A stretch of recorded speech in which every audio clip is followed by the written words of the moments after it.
줌을 통해서 19분이 함께 예배 드리고 있습니다. 우리 함께 신앙 고백 드리시겠습니다. 전능하사 천지를 만드신 하나님 아버지를 내가 믿사오며 그 외아들 우리 주 예수 그리스도를 믿사오니 이는 성령으로 잉태하사 동정녀 마리아에게서 나시고 본디오 빌라도에게 고난을 받으사 십자가에 못 박혀 죽으시고 장사한 지 사흘 만에 죽은 자 가운데서 다시 살아나시며 하늘에 오르사 전능하신 하나님 우편에 앉아 계시다가 저희로서 산 자와 죽은 자를 심판하러 오시리라. 성령을 믿사오며 거룩한 공예와 성도가 서로 교통하는 것과 죄를 사할 수 있는 것과 몸이 다시 사는 것과 영원히 사는 것을 믿사옵나이다. 아멘. 찬송가 435장 찬양 드리시겠습니다. 435장입니다.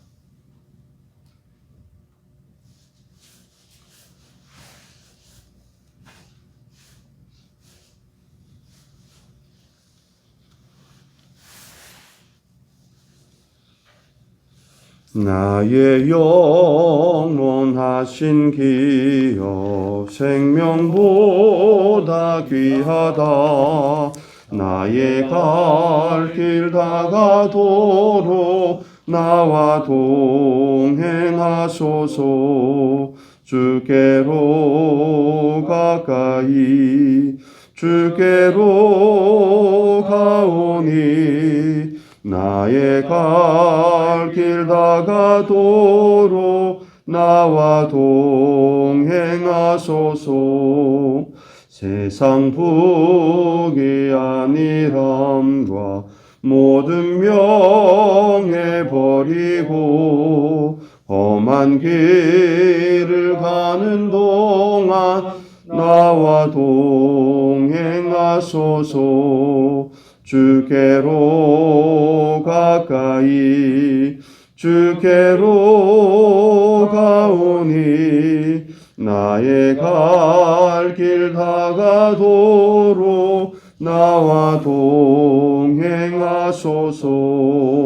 어두운 골짝 지나가며 험한 바다 건너서 천국 문에 이르도록 나와 동행하소서.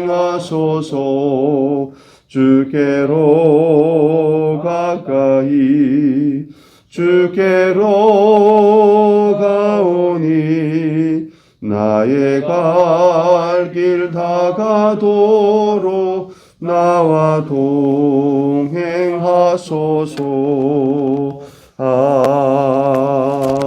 아멘. 하나님 말씀은 사도행전 4장 29절 말씀부터 31절 말씀까지 보시겠습니다. 우리 함께 봉독하시겠습니다. 주여 이제도 그들의 위협함을 굽어보시옵고 또 종들로 하여금 담대히 하나님의 말씀을 전하게 하여 주시오며 손을 내밀어 병을 낫게 하시옵고 표적과 기사가 거룩한 종 예수의 이름으로 이루어지게 하옵소서 하더라. 빌기를 다함에 모인 곳이 진동하더니 무리가 다 성령이 충만하여 담대히 하나님의 말씀을 전하니라. 아멘. 하나님께서는 저와 여러분들로 하여금 바른 기도하게 하신다라고 말씀을 드렸습니다. 특별히 환난 중에도 계속 기도하게 하신다라고 말씀을 드렸고, 지난 시간에는 바른 대상을 향해 기도하게 하신다라고 말씀을 드렸습니다. 오늘은 마지막 세 번째 시간인데, 하나님께서는 저와 여러분들로 하여금 바른 기도를 드리게 하시는데 증인의 삶을 위해서 기도하게 하신다라는 겁니다. 여러분, 당시 어떤 제자는 이렇게 기도하고 싶었을 거예요. 하나님, 저희를 위협하는 자들에게 벼락을 내려 정신이 번쩍 나게 해 주옵소서. 그러나요, 사도들은 이렇게 기도했습니다. 하나님, 대적들이 종들을 위협하는 것을 굽어 보옵소서. 어려움이 있어도 담대히 하나님의 말씀을 전하게 하시고 예수님의 이름으로 능력이 나타나게 하소서라고 29절 30절에 말씀하고 있습니다. 그러니까 사도들은 자기들을 위해서 기도하지 않았고요, 복음 전파를 위한 능력이 나타나게 해달라고 기도하고 있는 것을 우리가 보고 있는 거예요. 그러니까 제자들의 일관된 모습을 보고 있습니다. 성령 충만 받은 이후에 제자들의 삶은 일관성이 있었어요. 거룩한 일관성은 위대한 성품입니다. 그 사람이 일관성이 있다라는 것은 위대한 성품을 하나님께서 주신 거예요. 사도들은 앞만 보고 믿음으로 전진하면서요, 핍박과 갈등을 전혀 무서워하지 않았어요. 공회에서 베드로의 요한의 모습을 보세요. 세상이 가장 무서워하는 존재는 일관성이 있는 사람입니다. 일관성이 있는 사람이에요. 세상의 특징은 일관성이 없는 것입니다. 그러니까 악이 아닌 것 같으면서도 악인 것이 일관성이 없는 거예요. 그러니까 세상은 원래 그래 라는 말은요, 세상은 일관성이 없다라는 뜻이에요.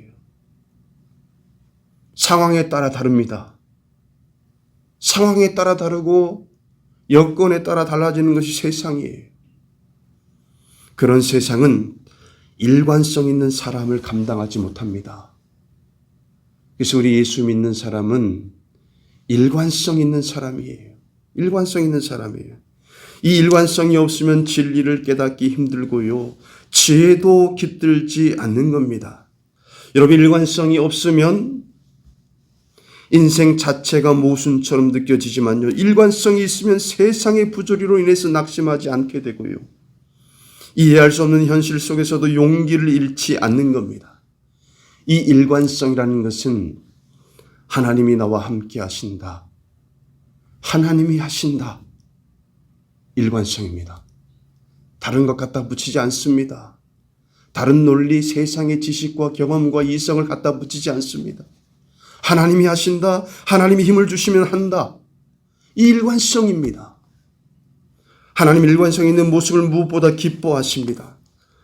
하나님은 거룩한 일관성이 있는 사도들의 기도를 기뻐하셨어요. 결국 그들이 기도한 후에 어떤 일이 여러분 일어나고 있습니까? 31절 말씀해 보니까 모인 곳이 진동하면서 무리가 다 성령이 충만하여서 담대히 하나님의 말씀을 전했다라고 말씀하고 있습니다.